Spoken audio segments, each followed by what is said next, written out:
A la viuda, su madre le dejó únicamente una casa vieja como herencia, pero cuando entró se volvió millonaria. Cuando la madre de Marlene murió, sus hermanos recibieron casas nuevas, terrenos valiosos y bienes que les cambiaron la vida. Para ella, la viuda humillada, solo quedó una casa vieja y abandonada en medio de la nada, un lugar donde ni las ratas querían vivir. Las risas crueles, las miradas de desprecio y los comentarios hirientes dejaron claro que, para su propia familia, ella había recibido lo peor. Pero lo que sus hermanos no sabían, lo que nadie sabía, era que esa casa destartalada no era un castigo, era una prueba. Marlene aceptó esa herencia sin reclamar, sin pelear, confiando en que Dios tenía un plan. Y cuando finalmente entró a esa casa que todos despreciaron, cuando encontró lo que su madre dejó oculto entre las sombras, descubrió que la justicia divina nunca llega como esperamos, pero siempre llega. Esta es la historia de cómo la peor herencia se convirtió en la mayor bendición y cómo una viuda con 3 hijos demostró que la fidelidad silenciosa siempre es recompensada. Cuéntanos aquí abajo en los comentarios cómo te llamas. Es un gran placer tenerte aquí escuchando nuestras historias. Dale clic al botón de me gusta y vamos con la historia. La habitación olía a enfermedad y rosas marchitas. Doña Remedios yacía en su cama de hierro forjado, con la piel translúcida como papel de China y los labios agrietados. Afuera, en la sala de la casa de Durango, sus 5 hijos esperaban con los brazos cruzados y las miradas clavadas en el reloj de pared. Marlene, la viuda, era la única que sostenía la mano fría de su madre, humedecía sus labios con un algodón mojado y le susurraba oraciones al oído. Los otros 4, Roberto, Esteban, Azucena y Hortensia, apenas habían entrado a verla esa tarde, solo para preguntar si ya había firmado los papeles del notario. El notario llegó al tercer día, un hombre pequeño con maletín de cuero que sudaba bajo el sol implacable de agosto. Doña Remedios apenas podía hablar, pero movió los dedos temblorosos sobre el testamento sellado y cerró los ojos con un suspiro largo. Marlene lloró en silencio, sabiendo que su madre se iría pronto. Los hermanos, en cambio, intercambiaron miradas rápidas, calculadoras.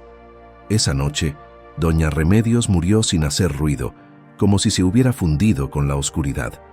El velorio duró 2 días. Roberto llegó en camioneta nueva. Esteban traía reloj de oro. Azucena y Hortensia vestían trajes que jamás habían usado para visitar a su madre cuando estaba viva. La lectura del testamento se hizo en la oficina del notario, una habitación estrecha con ventilador ruidoso y paredes de un amarillo enfermizo. El notario abrió el sobre lacrado, carraspeó y comenzó a leer con voz monótona. Para Roberto Castellanos, la casa de la Colonia Centro, con 3 recámaras y escrituras al corriente. Roberto sonrió de lado. Para Esteban Castellanos, el terreno de 8 hectáreas en las afueras, apto para desarrollo comercial. Esteban asintió satisfecho.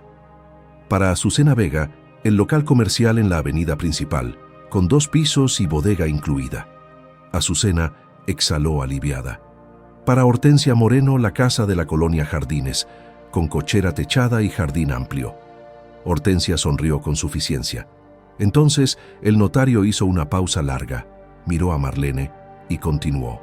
Para Marlene Soto, viuda de Castillo, la casa ubicada en el ejido Los Cedros, kilómetro 17 de la carretera vieja. El silencio fue pesado como losa de cemento.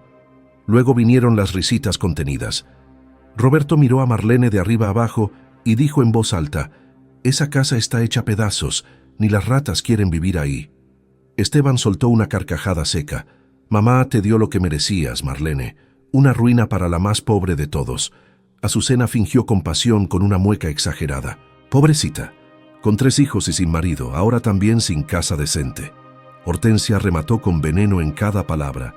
«Deberías agradecerle a mamá que al menos no te dejó en la calle». Marlene apretó los puños sobre su regazo, pero no dijo nada. Sus hijos, Julián de 11 años, Camila de 7 y el pequeño Ismael de apenas 2, la miraban confundidos desde las sillas del pasillo.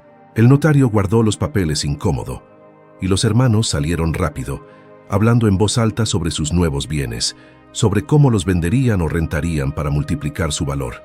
Marlene se quedó sola en la oficina, con los documentos arrugados en las manos y las lágrimas contenidas.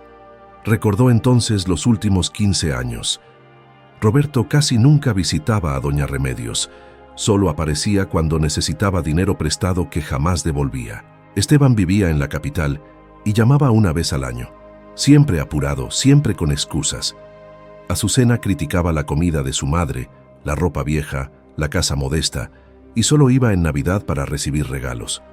Hortensia era peor, le gritaba, la trataba como sirvienta y se burlaba de sus costumbres antiguas. Marlene, en cambio, iba todos los días. Llevaba comida caliente, limpiaba la casa, lavaba la ropa de doña Remedios, la acompañaba al médico, le leía novelas en voz alta y rezaba con ella todas las noches. Marlene había enviudado 4 años atrás, cuando su esposo murió en un accidente en la mina de San Bernardo. Desde entonces, vivía en un cuarto rentado con sus 3 hijos. Cosía ropa ajena de madrugada y vendía tamales en la plaza los fines de semana. Aún así, siempre tenía un plato extra para el vecino enfermo. Siempre compartía lo poco que ganaba con la mujer que pedía limosna en la iglesia. Siempre llevaba fruta a los niños del barrio. Su fe era silenciosa, sin aspavientos, sin presumir. Honraba a su madre no porque esperara herencia, sino porque el amor no necesita recompensa. Los domingos, cuando doña Remedios tosía hasta ahogarse, Marlene pasaba la noche entera a su lado, cantándole canciones viejas de la sierra, acariciándole el cabello ralo. Los hermanos jamás estuvieron en esos momentos, jamás vieron el miedo en los ojos de su madre, ni limpiaron su frente sudorosa, ni la abrazaron cuando lloraba de dolor. 3 días después de la lectura del testamento, Marlene tomó una decisión que sorprendió a todos. No contrató abogado, no reclamó injusticia, no gritó ni maldijo a sus hermanos. Simplemente empacó lo poco que tenía, ropa en bolsas de tela, ollas abolladas, cobijas raídas, y caminó con sus 3 hijos hacia la terminal de autobuses. Compró 4 pasajes a Los Cedros con el dinero que había ahorrado para la renta del mes. Julián cargaba a Ismael en brazos. Camila llevaba una muñeca de trapo y preguntaba cada 5 minutos si la casa nueva tendría flores. Marlene no respondía, solo miraba por la ventana del autobús, viendo pasar los campos secos, las montañas áridas, los pueblos olvidados. Confió en que Dios es justo, confió en que nada sucede sin propósito. Mientras los hermanos celebraban en restaurantes caros y planeaban sus inversiones, ella viajaba hacia lo desconocido con la frente en alto y el alma en paz. El autobús los dejó en un cruce polvoriento donde solo había un letrero oxidado que decía Ejido Los Cedros, 3 kilómetros. Marlene cargó a Ismael en la espalda. Julián llevó las bolsas y Camila caminó descalza porque sus zapatos se habían roto en el camino. El sol caía a plomo sobre sus cabezas. No había árboles, ni sombra, ni agua, solo tierra seca y arbustos espinosos.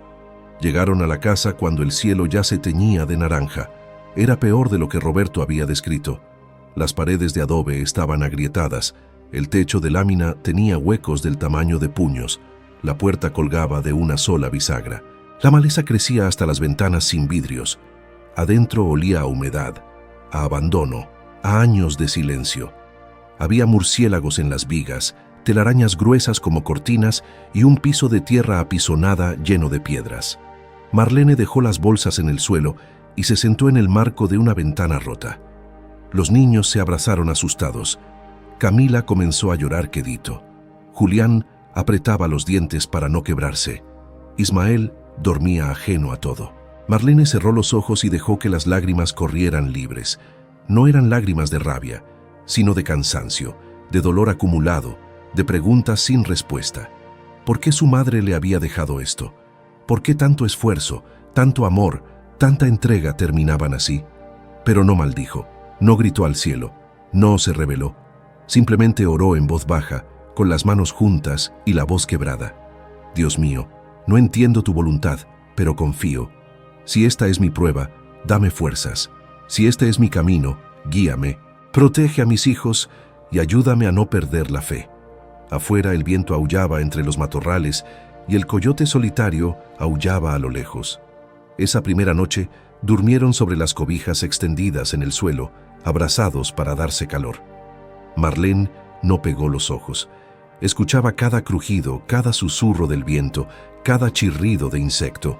Se preguntó cómo alimentaría a sus hijos, cómo repararía ese lugar, cómo sobrevivirían sin agua ni luz. Al amanecer, Julián salió a buscar leña seca.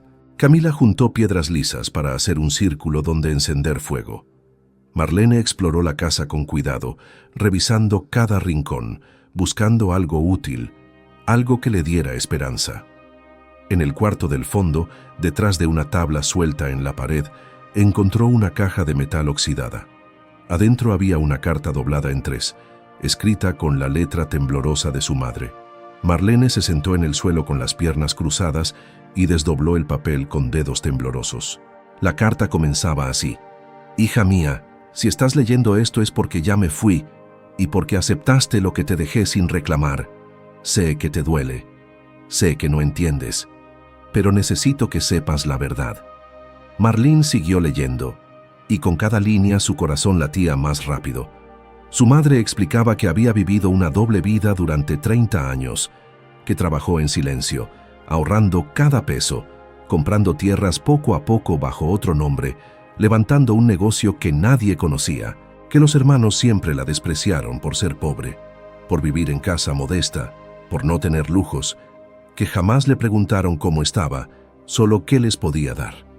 «Por eso les dejé casas y terrenos comunes», decía la carta, «porque solo ven el exterior, solo buscan lo fácil, solo quieren sin dar». Pero a Marlene le dejó algo distinto. «A ti que me cuidaste sin esperar nada, que compartiste tu hambre, que honraste mi vejez, te dejo la verdad».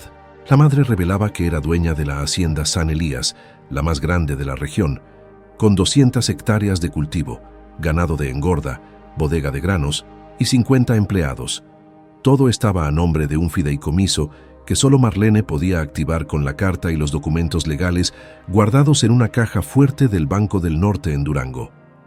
La casa vieja del ejido era solo la llave, una última prueba. Necesitaba saber si seguirías siendo humilde, si aceptarías lo que parecía nada sin amargura. Y lo hiciste, hija. Por eso ahora todo es tuyo. Úsalo bien, sé justa. No te conviertas en lo que tus hermanos son.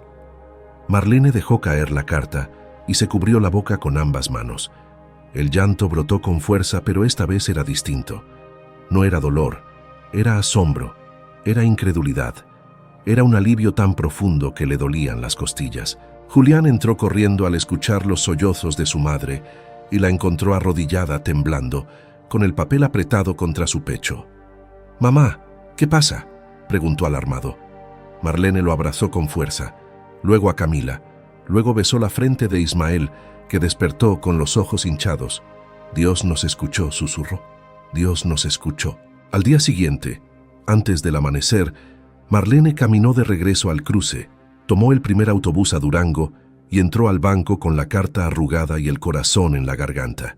El gerente del banco, un hombre de traje gris con lentes gruesos, leyó la carta 2 veces, revisó los documentos del fideicomiso y levantó la mirada con respeto. «Señora Soto, todo está en orden. La hacienda San Elías es suya. Aquí están las escrituras, los contratos de los empleados, los estados de cuenta». Su madre fue muy cuidadosa. Nadie sabía de esto excepto yo y el abogado que redactó el testamento.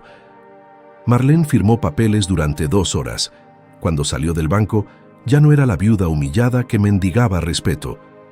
Era la dueña de la hacienda más próspera de la zona, con ingresos que superaban lo que sus hermanos ganarían en toda su vida. Pero no cambió. No compró ropa cara. No presumió. Regresó al ejido, recogió a sus hijos y los llevó a la hacienda con la misma humildad de siempre. La hacienda San Elías era impresionante. Portón de hierro con el nombre grabado, camino de grava bordeado de álamos, casa principal de 2 pisos con balcones de madera y techos de teja. Había establos limpios, corrales organizados, tractores nuevos, bodegas llenas de maíz y sorgo, un pozo profundo de agua cristalina.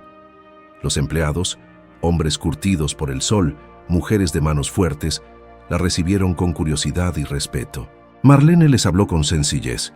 Les prometió trabajo justo, salarios dignos y trato respetuoso. En 3 meses, organizó el negocio, renegoció contratos, mejoró las condiciones de los trabajadores y aumentó la producción. La hacienda floreció bajo su mano firme pero generosa. Marlene seguía siendo la misma. Rezaba por las mañanas, compartía comida con los empleados, ayudaba en la cosecha, enseñaba a leer a los hijos de los jornaleros. Su vida cambió, pero su carácter permaneció intacto. Los meses pasaron. Los hermanos, mientras tanto, habían despilfarrado su herencia. Roberto vendió la casa del centro para invertir en un negocio de importación que resultó ser fraude. Esteban perdió el terreno en una apuesta legal contra un desarrollador más astuto. Azucena cerró el local comercial tras acumular deudas que no pudo pagar. Hortensia tuvo que vender la casa de jardines para cubrir gastos médicos de su esposo enfermo. Los 4 quedaron arruinados, humillados, desesperados. Escucharon rumores de que la hacienda San Elías buscaba trabajadores para la cosecha de otoño. Sin opciones, sin orgullo que defender, decidieron ir juntos, ocultando sus verdaderos nombres, esperando que nadie los reconociera. Llegaron una mañana fría de octubre, con ropa vieja y sombreros raídos, pidiendo trabajo en la entrada de la hacienda. El capataz los llevó a la casa principal, donde Marlene revisaba cuentas en el escritorio de su madre. Cuando los 4 entraron a la oficina, el tiempo se detuvo. Roberto palideció. Esteban tragó saliva. Azucena retrocedió un paso. Hortensia abrió la boca sin poder articular palabra. Marlene levantó la vista despacio, dejó la pluma sobre la mesa y los miró con calma. No había rabia en sus ojos, no había triunfo, solo una tristeza profunda y una paz que dolía más que cualquier insulto. «Buscan trabajo», dijo con voz firme. No era pregunta. Los 4 asintieron mudos, con la vergüenza colgándoles del cuello como soga. Y entonces, desde el patio, se escuchó un grito. «Señora Marlene, el ganado rompió la cerca del potrero norte». Marlene se puso de pie, tomó su sombrero y salió sin mirar atrás, dejando a sus hermanos de pie, temblando, enfrentando por primera vez en sus vidas las consecuencias de su propio desprecio. Marlene regresó 1 hora después con las botas enlodadas y el rostro encendido por el sol. Los 4 hermanos seguían en la oficina de pie, sin atreverse a sentarse, sin hablar entre ellos. El capataz los había dejado ahí con una advertencia. «No toquen nada. La patrona decide quién se queda y quién se va». Roberto miraba el piso de madera encerada. Esteban se rascaba la nuca nervioso. Azucena tenía los ojos húmedos. Hortensia apretaba los puños dentro de los bolsillos de su vestido remendado. Cuando Marlene entró, ninguno levantó la vista. Ella se quitó el sombrero, lo colgó en el perchero de la entrada y se lavó las manos en la jarra de porcelana junto a la ventana. El silencio era tan denso que se podía masticar. «Siéntense», dijo Marlene sin mirarlos, señalando las sillas de madera frente al escritorio. Los 4 obedecieron como niños regañados. Ella se sentó del otro lado, cruzó las manos sobre la mesa y finalmente los enfrentó con la mirada. «¿Saben quién soy?», preguntó con voz tranquila. Roberto asintió apenas. Esteban carraspeó y susurró: «Eres nuestra hermana». Marlene dejó que el peso de esas palabras llenara el cuarto. «Soy su hermana», repitió despacio. «La misma a la que llamaron pobre, la misma que recibió la casa hecha pedazos, la misma que ustedes humillaron frente al notario». Azucena sollozó quedito y Hortensia se cubrió el rostro con ambas manos. Marlene no alzó la voz, no gritó, no los insultó. Simplemente les recordó lo que habían olvidado. Mamá les dio casas y terrenos porque eso era lo que ustedes valoraban. Cosas, apariencias, dinero rápido. Hizo una pausa larga. A mí me dio algo diferente. Me dio la verdad. Me dio su confianza. Me dio todo lo que construyó en secreto durante 30 años, porque sabía que yo no lo desperdiciaría, que no lo vendería por capricho, que lo usaría para cuidar, para dar trabajo, para honrar su memoria. Roberto levantó la vista por primera vez, con los ojos enrojecidos. «No sabíamos», murmuró. Marlene lo miró fijo.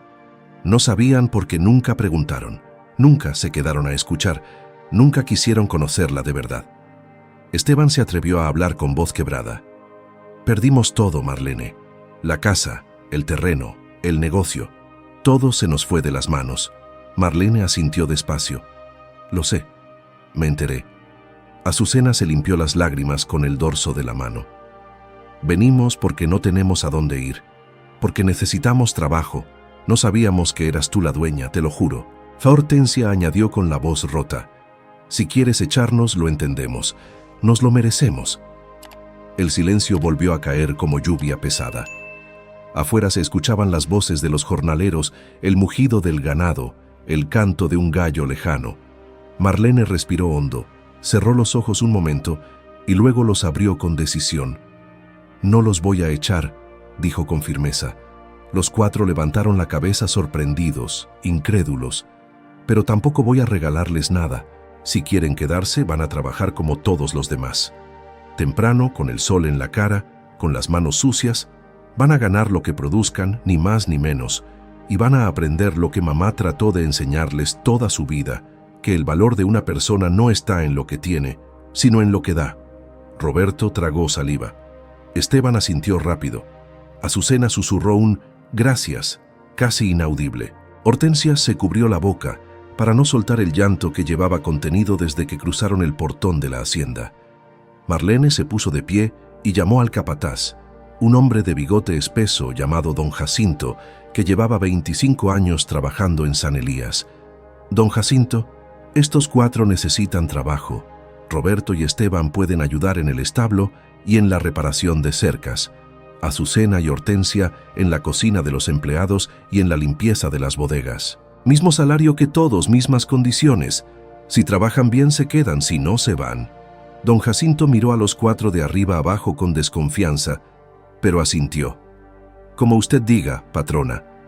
Los hermanos salieron de la oficina en fila, con la cabeza gacha, sin atreverse a mirar a Marlene a los ojos. Ella se quedó sola, apoyada en el marco de la puerta, viendo cómo se alejaban por el camino de grava hacia los barracones donde dormían los jornaleros. Los primeros días fueron un infierno para los 4. Roberto, que había pasado años en oficinas con aire acondicionado, ahora arrastraba pacas de heno bajo el sol abrasador, con las manos ampolladas y la espalda partida. Esteban, acostumbrado a trajes y restaurantes, limpiaba establos llenos de estiércol y levantaba postes de madera que pesaban como piedras. Azucena, que presumía de no haber trabajado en su vida, lavaba ollas enormes en agua fría desde antes del amanecer, con los dedos agrietados y las uñas rotas. Hortensia, que siempre tuvo empleadas, ahora barría pisos de tierra, sacudía costales polvorientos y cargaba cubetas de agua hasta que le temblaban los brazos. Pero algo comenzó a cambiar.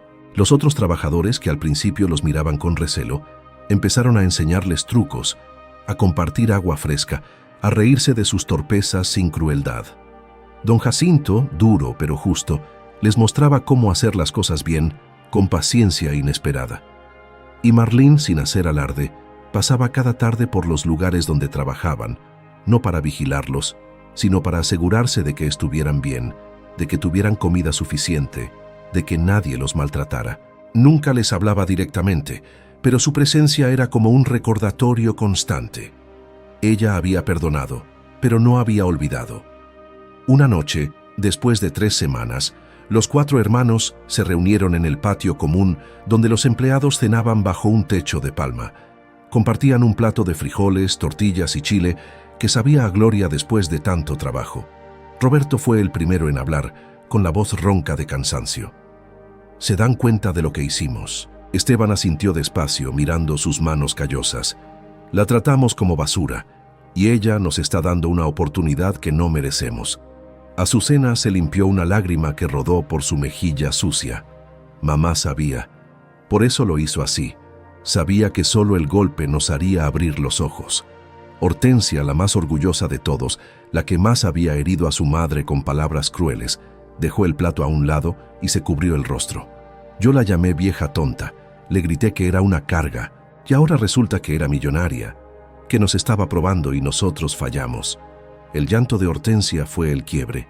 Los 4 se abrazaron ahí, bajo las estrellas del desierto, entre el olor a tierra mojada y leña quemada, reconociendo por primera vez en sus vidas que habían sido ciegos, egoístas, crueles, que su madre había sido sabia, justa y misericordiosa incluso en su muerte, y que Marlene, la hermana que despreciaron, era más grande que todos ellos juntos.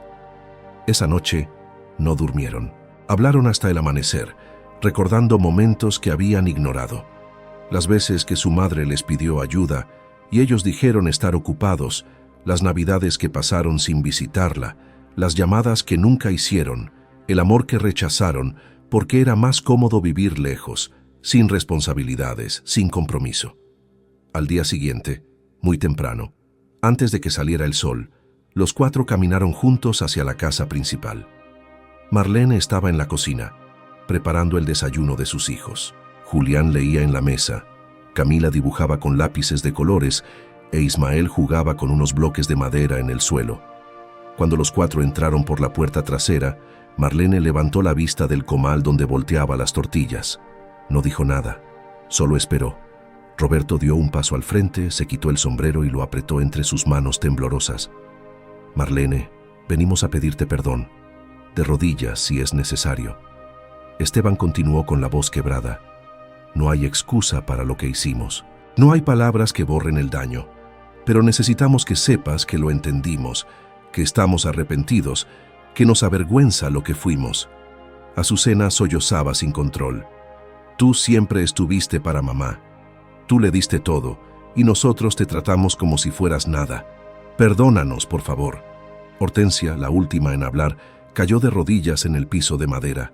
Yo fui la peor de todos, la más cruel, la más soberbia. Perdóname, hermana, perdóname aunque no lo merezca. Marlene dejó la tortilla en el comal, se limpió las manos en el delantal y caminó hacia ellos despacio. Se agachó frente a Hortensia, le tomó el rostro con ambas manos y la obligó a mirarla a los ojos. «Levántate», dijo con suavidad. «No quiero verte de rodillas, eres mi hermana». Luego miró a los otros tres y añadió, «Todos lo son. Y mamá no nos enseñó a odiar, nos enseñó a perdonar». Roberto dejó escapar un sollozo entrecortado. Esteban se cubrió los ojos con el brazo. Azucena abrazó a Marlene con fuerza, temblando. Hortensia se aferró a las manos de su hermana como si fueran lo único real en el mundo. «Los perdono», dijo Marlene con voz firme, «porque Dios me perdonó a mí primero, porque mamá me enseñó que la venganza envenena el alma, porque ustedes son mi sangre y no voy a cargar rencor el resto de mi vida». Hizo una pausa y los miró uno por uno. «Pero el perdón no borra las consecuencias. Van a trabajar, van a sudar, van a aprender lo que es ganarse el pan con dignidad. Y si algún día recuperan lo que perdieron, será porque ustedes lo construyeron, no porque yo se los regalé». Los cuatro asintieron, limpiándose las lágrimas, aceptando las condiciones, entendiendo que el perdón no era debilidad, sino la fuerza más grande que existe. Los meses siguientes fueron de transformación profunda. Roberto dejó de ser el hombre arrogante que presumía dinero ajeno y se convirtió en un trabajador callado, humilde, que aprendió a valorar cada peso ganado. Esteban dejó de buscar atajos y empezó a construir con sus propias manos, con orgullo genuino en su esfuerzo. Azucena descubrió que tenía talento para la cocina y comenzó a preparar comidas que los empleados celebraban, sintiendo por primera vez en su vida el placer de servir sin esperar aplausos. Hortensia, la más quebrada de todos, encontró en el trabajo duro una forma de redención, y poco a poco su rostro amargo se suavizó hasta mostrar algo parecido a la paz. Marlene nunca les recordó su pasado, nunca les echó en cara lo que habían hecho. Simplemente los trató con justicia, les pagó lo justo, los corrigió cuando era necesario y los animó cuando trabajaban bien. La hacienda San Elías prosperó aún más bajo su liderazgo. Los empleados la respetaban porque era firme pero compasiva, exigente pero generosa. Los proveedores la buscaban porque era honesta en sus tratos. Los vecinos del pueblo la admiraban porque daba trabajo digno y compartía sus ganancias con proyectos comunitarios. Una escuela nueva, un pozo de agua para el ejido, despensas para las familias más necesitadas. Un año después, en el aniversario de la muerte de Doña Remedios, Marlene organizó una misa en la capilla del pueblo. Toda la familia estuvo presente. Los 4 hermanos, ahora bronceados y con manos curtidas, se sentaron junto a Marlene y sus hijos en la primera banca. El padre Eusebio, anciano de voz suave, habló sobre el perdón, sobre la justicia divina, sobre cómo Dios premia la fidelidad silenciosa y humilla el orgullo vacío. Cuando terminó la misa, los 5 hermanos caminaron juntos hasta la tumba de su madre, una lápida sencilla de mármol gris con flores frescas que Marlene ponía cada semana. Roberto fue el primero en hablar con la voz entrecortada. «Mamá, lo siento. Entendí demasiado tarde». Esteban añadió, «Gracias por enseñarnos, aunque tuviera que ser así». Azucena dejó caer pétalos de rosa sobre la tumba. «Te honraré mejor cada día». Hortensia se arrodilló y besó la piedra fría. «Perdóname, mamá, y gracias por darme una hermana como Marlene». Marlene, de pie junto a ellos, miró el cielo azul sin nubes y susurró, «Descansa en paz, mamá. Hiciste justicia sin levantar la mano. Enseñaste sin gritar. Amaste sin condiciones. Tu herencia no fue el dinero, fue la lección». Cuando regresaron a la hacienda, el sol ya se ocultaba detrás de las montañas, tiñendo el cielo de naranja y púrpura. Los empleados habían preparado una cena especial en el patio grande. Mesas largas con manteles blancos, antorchas encendidas, música de guitarras y violines. Era una celebración de la vida, del trabajo bien hecho, de la familia restaurada. Marlene se sentó rodeada de sus hijos, de sus hermanos, de las personas que habían aprendido a quererla no por su riqueza, sino por su corazón. Julián tocaba la guitarra. Camila bailaba descalza sobre la tierra. Ismael reía en los brazos de su tío Roberto, que lo cargaba con ternura que jamás había mostrado. Don Jacinto se acercó a Marlene con una copa de vino casero y le dijo en voz baja, «Patrona, su madre estaría orgullosa. Usted hizo lo que pocos pueden. Perdonó sin humillar, castigó sin destruir, enseñó sin sermonear». Marlene sonrió cansada. «Solo hice lo que ella me enseñó, don Jacinto, nada más». El capataz asintió y levantó su copa. «Entonces era una gran mujer, y usted también lo es». Brindaron en silencio, mientras la noche se llenaba de estrellas y el viento traía el olor de la tierra recién regada, de las cosechas prósperas, de la paz que solo llega cuando la justicia y la misericordia caminan juntas. Pero esa noche, cuando todos dormían y Marlene revisaba los libros de cuentas en su oficina, encontró un sobre lacrado que no había visto antes, escondido en el cajón secreto del escritorio de su madre. Lo abrió con curiosidad y dentro había otra carta, esta vez sin fecha, escrita con prisa. Las primeras líneas la dejaron helada. «Marlene, si estás leyendo esto es porque encontraste el primer secreto. Pero hay algo más, algo que ni siquiera el abogado sabe, algo que cambiará todo otra vez». Marlene leyó la carta 3 veces bajo la luz amarillenta de la lámpara de aceite, con el corazón golpeándole las costillas. La letra de su madre temblaba en las últimas líneas, como si hubiera escrito con urgencia, con miedo de que alguien la descubriera. «Hija, cuando compraste las tierras del norte hace 5 años, yo también compré algo que nadie sabe. Ni el banco, ni el notario, ni tus hermanos. Compré la mina abandonada de San Elías, la que está detrás del Cerro Grande, a 8 kilómetros de la hacienda. La gente cree que está seca, que no vale nada. Pero no es cierto. Contraté a un ingeniero de Chihuahua, un hombre discreto que me debía un favor. Él hizo estudios secretos. Marlene, hay vetas de plata sin tocar, toneladas, suficiente para 3 generaciones. Los papeles están en una caja enterrada junto al pozo viejo, el que está cubierto de piedras. 3 metros hacia el norte, 1 metro de profundidad. Ve sola. No le digas a nadie hasta que estés segura. Y recuerda, lo que Dios da, Dios lo protege, pero también lo prueba». Marlene dejó caer la carta sobre el escritorio y se llevó las manos a la boca. Una mina, plata, un secreto dentro de otro secreto. Su madre había sido más astuta de lo que nadie imaginó, más visionaria, más valiente. Miró por la ventana hacia el cerro oscuro que se recortaba contra el cielo estrellado. La mina de San Elías llevaba cerrada desde antes de que ella naciera. La gente del pueblo decía que era maldita, que varios hombres habían muerto ahí en derrumbes, que los túneles estaban inundados y podridos. Nadie se acercaba, pero su madre la había comprado por nada, sabiendo lo que escondía. Marlene cerró los ojos y respiró hondo. Necesitaba verificar. Necesitaba ver con sus propios ojos si era verdad. Al día siguiente, antes del amanecer, Marlene le dijo a don Jacinto que saldría a revisar las cercas del lado norte y que regresaría al mediodía. Se vistió con pantalones de mezclilla, botas altas y sombrero ancho. Llevó una pala, un pico, una linterna de mano y una cantimplora. Montó a Relámpago, el caballo más fuerte de la hacienda, y cabalgó sola hacia el cerro mientras el sol apenas asomaba detrás de las montañas. El camino era pedregoso y empinado, lleno de nopales y mezquites retorcidos. Tardó casi 2 horas en llegar al Pozo Viejo, una estructura de piedra medio derrumbada que parecía llevar un siglo abandonada. Desmontó con cuidado, amarró a Relámpago a un árbol seco y caminó alrededor del pozo, contando 3 metros hacia el norte, marcando el lugar con una piedra. Comenzó a cavar. La tierra estaba dura, compactada por años de sol y viento. Sudaba bajo el sombrero, con las manos ampolladas del mango de la pala.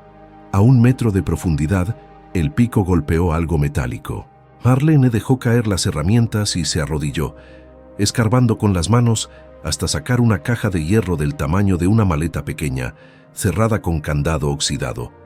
Usó el pico para romper el candado y abrió la tapa despacio. Adentro había documentos enrollados, mapas amarillentos, un informe técnico firmado por el ingeniero Samuel Cortés de Chihuahua y fotos de las vetas de plata brillando en las paredes de los túneles. Los papeles confirmaban todo. La mina tenía reservas calculadas en millones de pesos, con acceso relativamente fácil si se limpiaban los derrumbes y se instalaba ventilación moderna. Marlene leyó el informe 2 veces, verificando cada dato, cada número. Era real, todo era real. Su madre no solo le había dejado una hacienda próspera, sino también una fortuna enterrada en las entrañas de la tierra. Guardó los documentos en su morral, enterró la caja vacía de nuevo y cubrió el agujero con tierra y piedras. Cuando regresó a la hacienda, era ya mediodía. Don Jacinto la esperaba en el portón con el ceño fruncido. «Patrona, la estaba buscando. Llegaron sus hermanos preguntando por usted. Dicen que es urgente». Marlene sintió un peso en el estómago. Desmontó rápido y caminó hacia la casa. Los 4 estaban sentados en la sala, con expresiones extrañas, mezcla de vergüenza y algo más que Marlene no pudo identificar. Roberto se puso de pie cuando ella entró.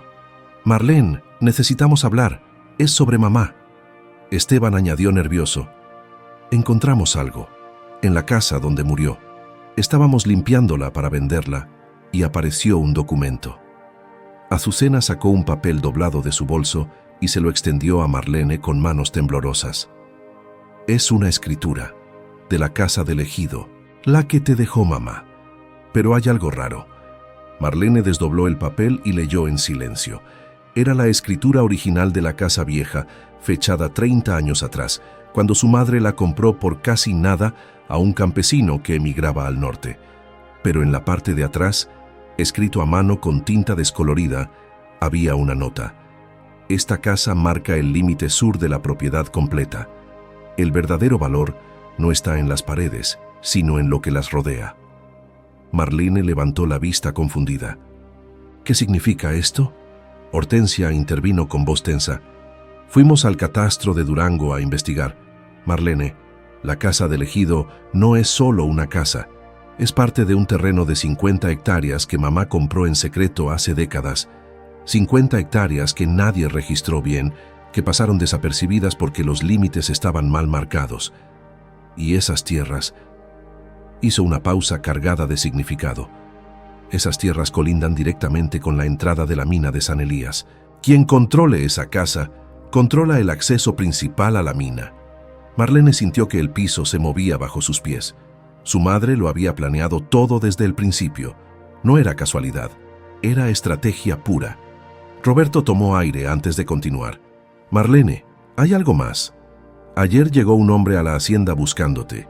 Un empresario de Monterrey llamado Gustavo Elizondo. Dijo que representa a una compañía minera internacional. Quiere comprar terrenos en esta zona porque tienen información de que hay minerales valiosos. Ofreció mucho dinero. Millones.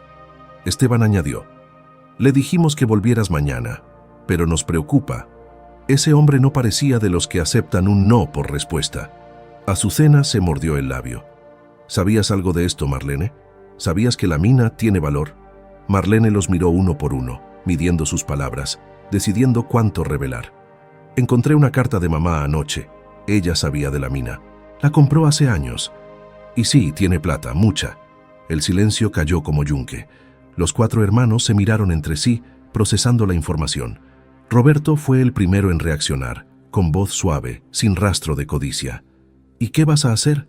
Marlene se sentó en el sillón frente a ellos, con los documentos del morral apretados contra su pecho. No lo sé todavía, pero necesito pensarlo bien, y necesito que confíen en mí.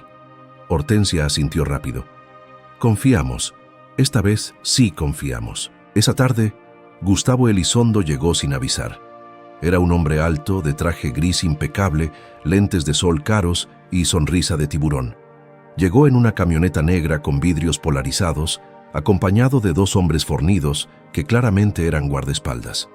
Don Jacinto lo recibió en la entrada con desconfianza, pero el hombre insistió en hablar con la patrona personalmente. Marlene lo recibió en la oficina, con sus hermanos presentes a pedido de ella. Elizondo se sentó sin que lo invitaran, cruzó las piernas y fue directo al grano. Señora Soto, voy a ser franco. Sé que usted es dueña de la hacienda San Elías. También sé que su madre compró tierras alrededor, incluyendo una casa en el ejido Los Cedros, y sé que esas tierras son estratégicas. Marlene no mostró ninguna emoción. ¿Estratégicas para qué? Elizondo sonrió con suficiencia. Para acceder a la mina vieja, esa mina que todos creen muerta, pero que tiene reservas importantes de plata. Mi compañía está dispuesta a pagar bien, muy bien. 10 millones de pesos por las tierras del ejido, 15 millones por los derechos de acceso a la mina, 25 millones en total, efectivo, sin complicaciones. Roberto contuvo el aliento. Esteban se agarró del borde de la silla. Azucena y Hortensia se miraron incrédulas. Era una fortuna, más dinero del que cualquiera de ellos vería en toda su vida. Pero Marlene no pestañeó. ¿Y si digo que no? Elizondo dejó de sonreír. Entonces tendríamos un problema, porque la compañía que represento no acepta negativas fácilmente. Podríamos buscar otras formas de acceder a la mina, rodear sus tierras, comprar propiedades vecinas, hacer las cosas complicadas para usted. La amenaza flotó en el aire como humo tóxico. Marlene se inclinó hacia adelante, mirándolo directo a los ojos. Salga de mi propiedad. Ahora. Elizondo se puso de pie despacio, acomodándose el saco. Es una lástima. Pensé que era usted una mujer inteligente. Pero veo que prefiere el camino difícil. Caminó hacia la puerta, se detuvo en el umbral y añadió sin voltear. Tiene una semana para reconsiderar. Después no respondo por lo que pueda pasar. Cuando la camioneta negra desapareció por el camino de grava levantando polvo, los 5 hermanos se quedaron en silencio. Roberto fue el primero en hablar, con la voz ronca. Marlene, ese hombre es peligroso. Conozco ese tipo de gente, no se van a rendir. Esteban añadió preocupado. Tienes que pensar en tus hijos, en tu seguridad. 25 millones es mucho dinero. Podrías vivir tranquila el resto de tu vida. Azucena tocó el brazo de Marlene. Nadie te va a juzgar si vendes. Es tu decisión. Hortensia, sin embargo, negó con la cabeza. No, mamá no nos dejó esto para que lo vendiéramos al primer matón que amenazara. Nos lo dejó para protegerlo, para usarlo bien. Marlene caminó hacia la ventana y miró el cerro donde estaba la mina, oscuro contra el cielo que empezaba a teñirse de naranja. Mamá trabajó 30 años en secreto para construir esto. Ahorró cada peso, planeó cada paso. Me dejó todo a mí porque sabía que yo no lo desperdiciaría, que no me dejaría intimidar, que no vendería nuestra historia por dinero fácil. Volteó hacia sus hermanos con determinación en los ojos. No voy a vender. Vamos a abrir esa mina. Vamos a hacerlo bien, con permisos legales, con seguridad para los trabajadores, con respeto a la tierra. y vamos a demostrarle a ese Elizondo y a su compañía que no pueden comprar todo con amenazas. Roberto se puso de pie y caminó junto a Marlene. Entonces cuenta conmigo, para lo que necesites. Esteban se sumó. Yo también, conozco gente en la capital, abogados buenos. Azucena asintió firme. Y yo puedo ayudar con los empleados, con organizar la operación. Hortensia se acercó y tomó la mano de Marlene. Somos familia, y esta vez vamos a estar juntos, de verdad. Marlene sintió que algo se rompía dentro de su pecho, algo viejo y duro que había cargado durante años. No era solo el perdón, era la restauración completa. La familia que su madre soñó finalmente unida, finalmente peleando del mismo lado. Los días siguientes fueron de preparación intensa. Marlene contrató al mejor abogado minero de Durango, un hombre severo llamado licenciado Armando Vega, que había peleado contra corporaciones internacionales y ganado. Revisó todos los papeles, verificó que las escrituras estuvieran en orden y presentó ante las autoridades estatales la solicitud formal para reactivar la mina de San Elías bajo el nombre de Minerales Remedios, en honor a su madre. Roberto viajó a Chihuahua a buscar al ingeniero Samuel Cortés, el mismo que había hecho los estudios originales. Lo encontró retirado, pero dispuesto a ayudar. Esteban se encargó de conseguir equipo, bombas para drenar los túneles inundados, ventiladores industriales, lámparas, cascos, herramientas. Azucena organizó a las mujeres del pueblo para preparar comida para los futuros mineros. Hortensia llevaba las cuentas con precisión que sorprendió a todos. Pero Gustavo Elizondo no se quedó quieto. Comenzaron los problemas. Primero fueron rumores en el pueblo, que la mina estaba maldita, que abrir los túneles traería desgracias, que Marlene estaba poniendo en riesgo a todo el ejido. Luego vinieron las presiones sutiles, proveedores que de pronto no tenían equipo disponible, permisos que se retrasaban misteriosamente, inspectores que llegaban sin avisar buscando cualquier irregularidad. Don Jacinto descubrió que alguien había cortado las cercas en 3 lugares diferentes, dejando que el ganado se dispersara. Uno de los tractores amaneció con el motor saboteado, y una noche alguien dejó una nota clavada en la puerta de la casa principal. Última advertencia, vende o pierde todo. Marlene reunió a todos, hermanos, empleados, gente del pueblo, en el patio grande una tarde de octubre. Había más de 100 personas ahí, rostros curtidos por el sol, manos callosas, ojos preocupados. Marlene se subió a una plataforma improvisada de madera y habló sin micrófono, con voz clara que resonó en el silencio. Sé que tienen miedo, sé que hay presiones, sé que algunos quieren que me rinda y venda, pero vine a decirles algo. Esta tierra es nuestra, esta mina es nuestra, y nadie, ni empresas, ni amenazas nos la va a quitar. Mi madre luchó toda su vida para dejarnos algo real, algo que pudiera dar trabajo y dignidad a nuestras familias. No voy a traicionar eso. Y necesito saber quién está conmigo. El silencio se extendió por 3 segundos eternos. Luego don Jacinto dio un paso al frente. Yo estoy con usted, patrona. Hasta el final. Uno a uno, los empleados fueron acercándose, formando un círculo alrededor de Marlene. Los hermanos subieron a la plataforma y se colocaron a su lado. Y entonces, desde el fondo, una voz anciana se alzó. Era don Melchor, el hombre más viejo del ejido que había trabajado en la mina antes de que cerrara. Esa mina mató a mi padre, pero no fue la mina la culpable. Fue la codicia de los dueños que no pusieron seguridad. Si usted promete hacerlo bien, si promete cuidar a la gente, yo le ayudo a abrirla. Y conozco los túneles mejor que nadie. Marlene bajó de la plataforma y caminó hacia don Melchor con lágrimas en los ojos. Le extendió la mano y el anciano la estrechó con fuerza. Prometo hacerlo bien. Prometo que cada peso que salga de esa mina se va a compartir justo. Prometo que ningún hombre va a bajar sin equipo seguro, sin capacitación, sin que su familia sepa que volverá a casa. Don Melchor asintió despacio. Entonces empecemos mañana, antes de que esos buitres encuentren otra forma de atacarnos. La multitud estalló en aplausos. Por primera vez en semanas, Marlene sintió esperanza real, sólida, inquebrantable. Esa noche, mientras revisaba los planos de la mina a la luz de las velas porque la luz eléctrica había fallado misteriosamente, escuchó un grito afuera. Corrió a la ventana y vio llamas. El establo principal estaba en fuego. Enormes lenguas naranjas lamían las vigas de madera. El humo negro subía en columnas espesas. Los empleados corrían con cubetas de agua, gritando órdenes, tratando de sacar a los caballos y las vacas que relinchaban aterrorizados. Marlene salió corriendo descalza, con el camisón ondeando, y se unió a la cadena humana que pasaba agua del pozo. Roberto y Esteban entraron al establo envueltos en mantas mojadas y sacaron a los últimos animales antes de que el techo se derrumbara con un estruendo ensordecedor. Cuando finalmente controlaron el fuego, ya era medianoche. El establo era ruinas humeantes. Don Jacinto encontró un bidón de gasolina vacío detrás de los corrales. No fue accidente, fue un mensaje. Marlene estaba sentada en el suelo, cubierta de hollín, con las manos quemadas y el rostro manchado de lágrimas y sudor, cuando vio una camioneta negra detenerse en el camino a lo lejos, con las luces encendidas, observando. Esperó 5 minutos. Luego las luces se apagaron y la camioneta desapareció en la oscuridad.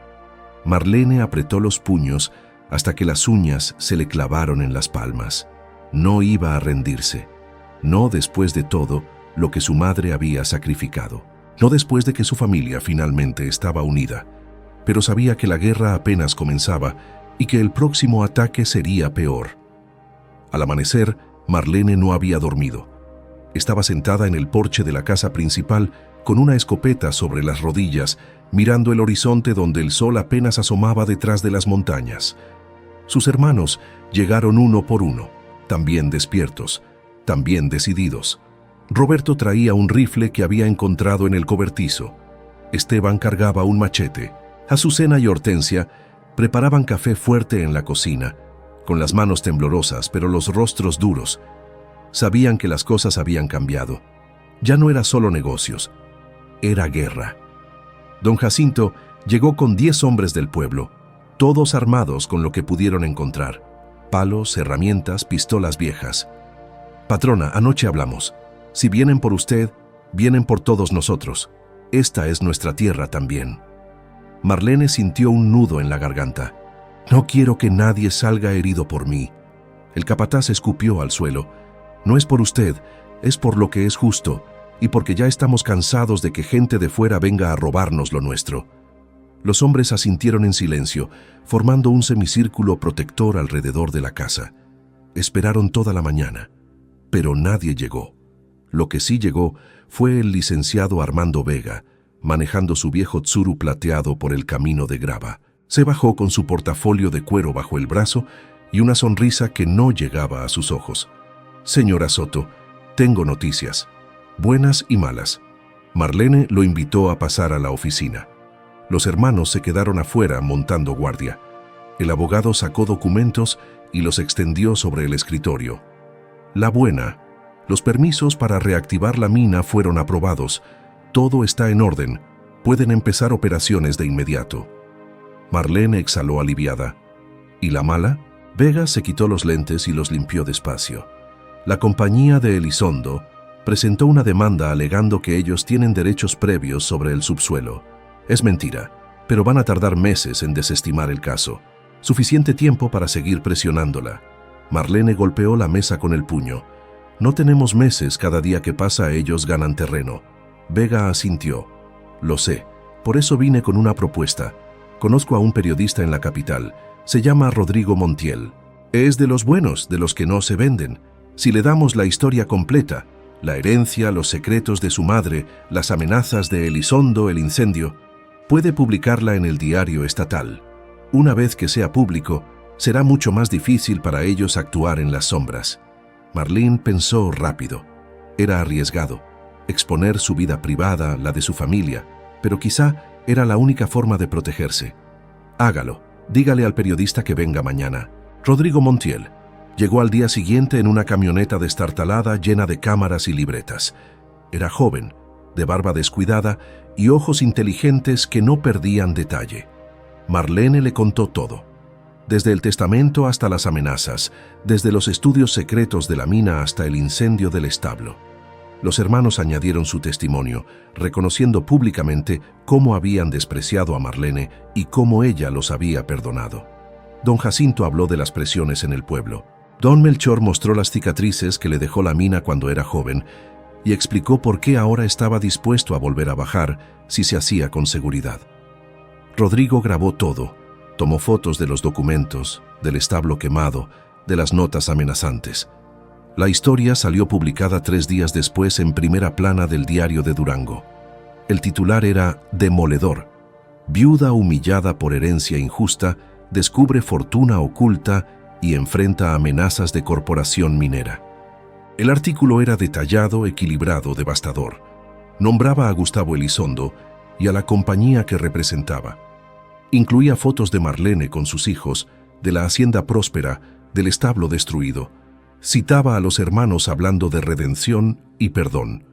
Y terminaba con una pregunta directa: ¿hasta dónde están dispuestas a llegar las grandes empresas para apoderarse de recursos que pertenecen a familias trabajadoras? La reacción fue inmediata. El teléfono de la oficina de Vega no dejaba de sonar. Periodistas de otros estados querían entrevistas.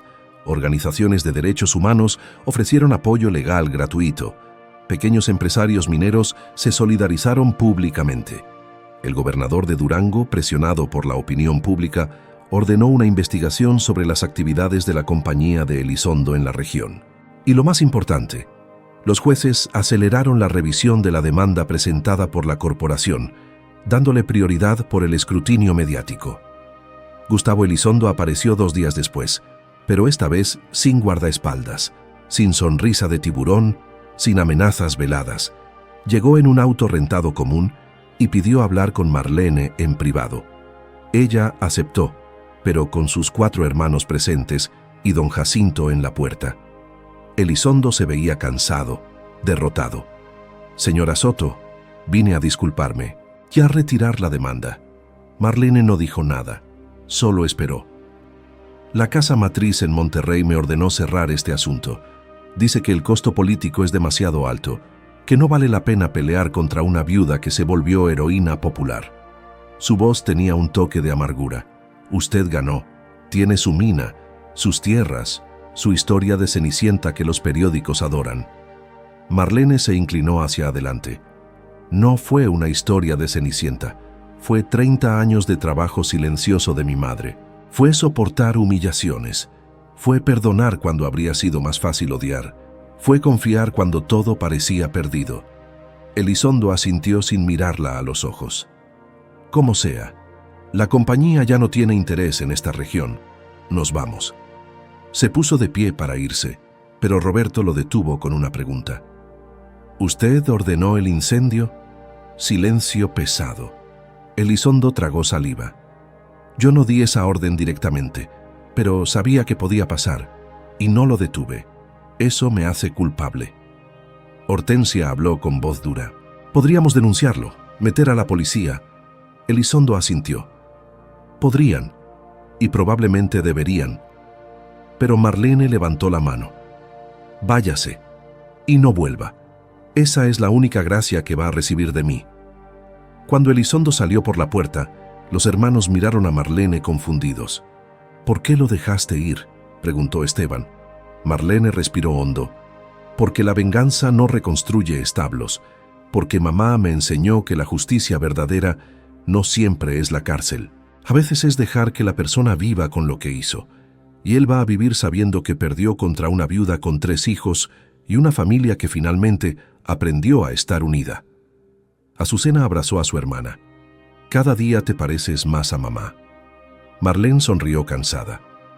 Ojalá pueda llegar a ser la mitad de lo que ella fue. Con los permisos aprobados y las amenazas disueltas, comenzó el trabajo real.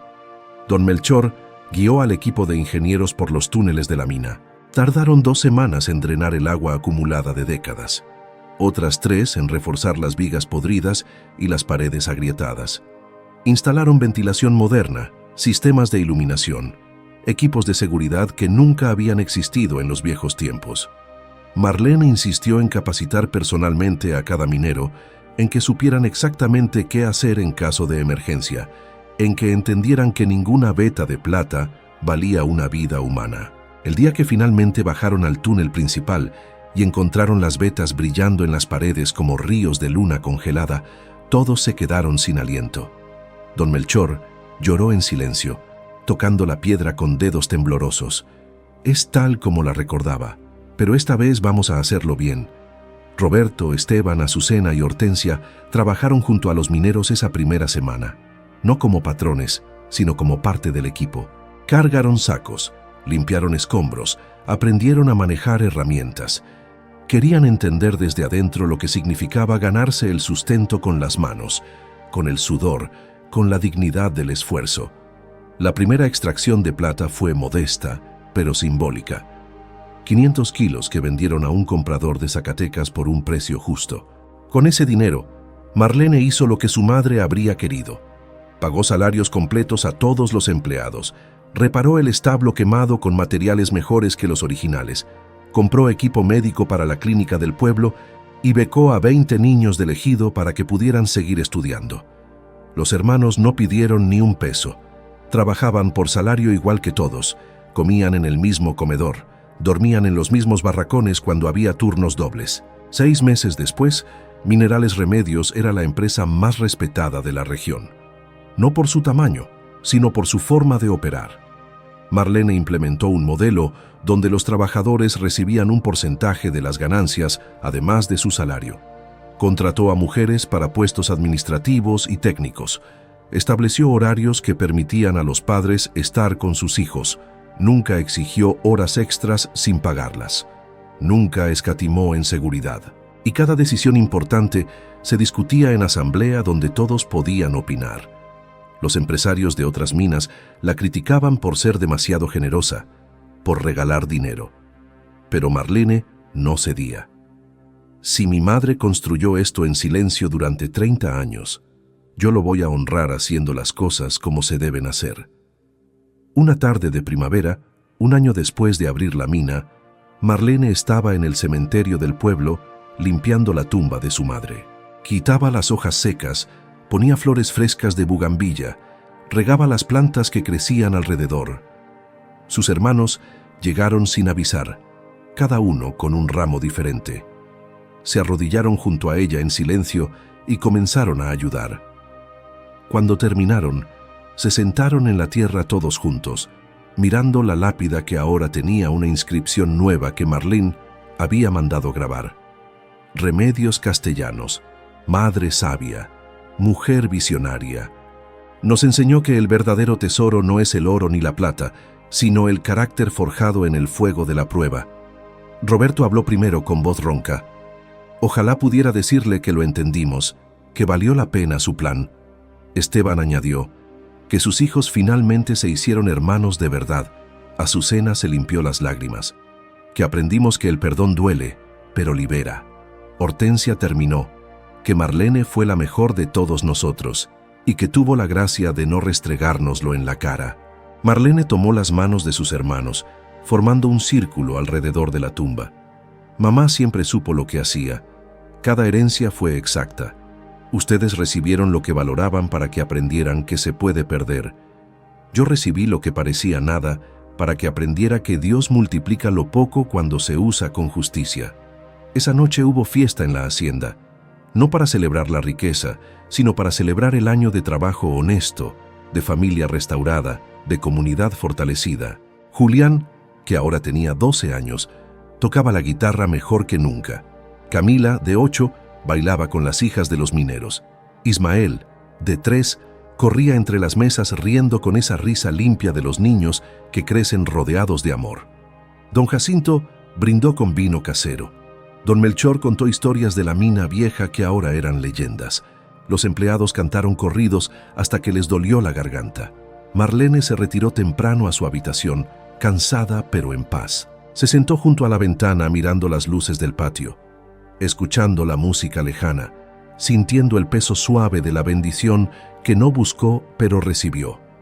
Pensó en su madre, en las noches que pasó sola planeando todo esto, confiando en que su hija menor entendería, en que sus otros hijos aprenderían. Pensó en su esposo muerto, que nunca conoció esta prosperidad, pero que estaría orgulloso de ver a sus hijos crecer fuertes y buenos. Pensó en el camino recorrido desde aquella casa vieja del ejido hasta este momento de plenitud. No todo había sido perfecto. Seguían habiendo días difíciles, conflictos laborales, precios que fluctuaban, problemas que resolver. Pero la diferencia era que ahora enfrentaban todo juntos. Los 5 hermanos castellanos, que habían estado rotos y dispersos, ahora eran un equipo sólido.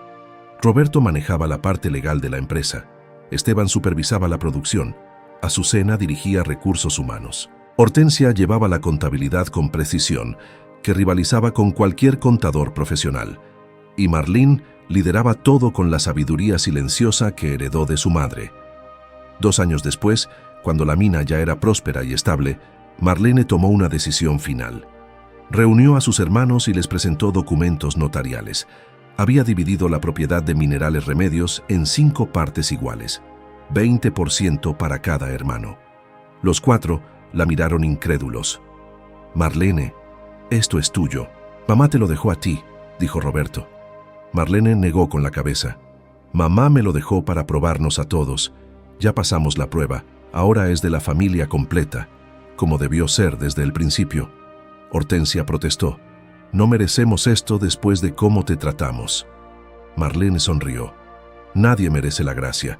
Por eso se llama gracia. Se recibe y se comparte. Eso es todo». Los 5 firmaron. Y esa misma tarde fueron juntos al notario para legalizar la nueva estructura. Minerales Remedios ya no era propiedad de una viuda solitaria, sino de una familia unida que había aprendido las lecciones más duras de la forma más dolorosa. Cuando salieron de la oficina del notario, el sol se ponía detrás de las montañas, tiñendo el cielo de colores imposibles. Caminaron juntos por las calles de Durango sin prisa, hablando de planes futuros, de cómo seguir creciendo sin perder los valores que su madre les enseñó. Años más tarde, cuando Julián se graduó de ingeniero y regresó a trabajar en la mina, cuando Camila se convirtió en maestra del pueblo y enseñaba a los niños del ejido, cuando Ismael estudiaba Derecho para proteger los derechos de los trabajadores, Marlene supo que el círculo estaba completo. La herencia de su madre no había sido solo tierras y plata. Había sido una lección sobre el carácter, sobre la humildad, sobre el perdón, sobre la justicia que no necesita gritar para hacerse valer. La casa vieja del ejido Los Cedros nunca fue demolida. Marlene la restauró con cuidado, respetando cada grieta, cada pared de adobe, cada viga carcomida.